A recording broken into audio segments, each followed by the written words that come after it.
Hey, it's me again, your Papa J. You're all about technology developer and yung main page creator natin which is si John Dr. Galamosa at your service. So, we're back again on air and so kung na-miss yung phone, so ito na, pagbabalik ulit natin muli sa ating Facebook page and sa ating YouTube channel.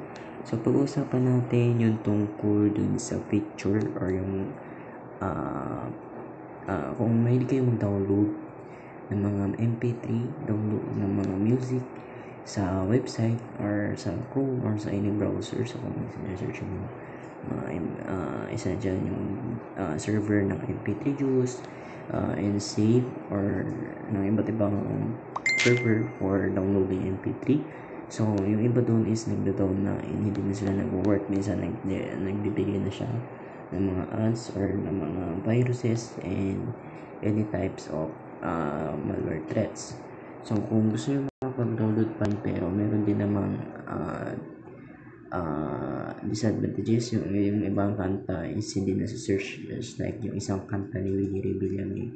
So sinearch ko siya, hindi siya nalabas sa database ng app na yun, pero working naman siya and magandang gamitin yung app. So real time din naman yung feedback. And ito nga pala, which is itong music downloader. So yan, pakita ko sa inyo.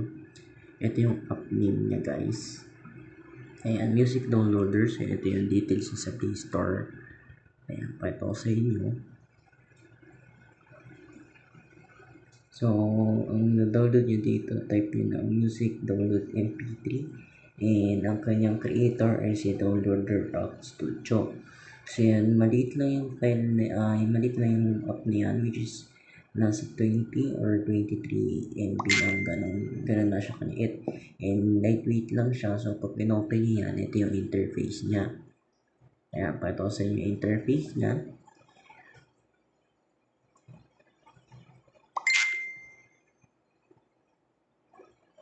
This cleansing oil is so easy to use. May ads lang guys, sorry. Off lang natin yung ads. Ayan, tingnan natin matapos kasi meron talaga yung ads. Ayan, skip lang natin. So, parang mapakita ko sa inyo yung preview ng ayan. So, ito yung interface niyan. Dito kayo mag-search ng song. So, limbawa, search niyo yung kanta ni Leon Rimes. Ayan. Ayan yung I Need You. Then yan, pwede nyo siyang i-play. Ayan, by clicking the song itself or the title itself. Tapos nandabas sa baba, pwede nyo siya i-play. So, hindi na natin pwede increase yung volume natin kasi baka tayo ay maka-copyright. And pag gusto nyo download, so click nyo lang itong arrow na to. Yan, yung arrow na yan that indicates to download that particular song. And then, once na nagpa-process yung downloading yan, is may lalabas yan dito sa baba, which is yung parang pop-up. And then, una nalabas dun is starting download yata. And then, second or a minute of pass or kasi pagtapos ng mga ilang segundo or ilang minuto is lalabas yung download successfully. Din yung parang may location yata or directory path kung saan siya nakasave.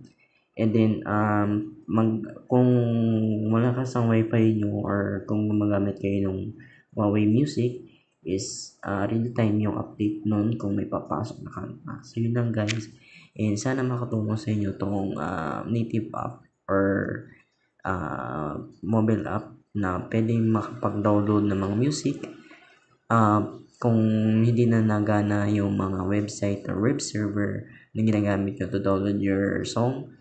And yun lang guys, and thanks for watching. Keep safe guys, and yun lang guys, bye bye.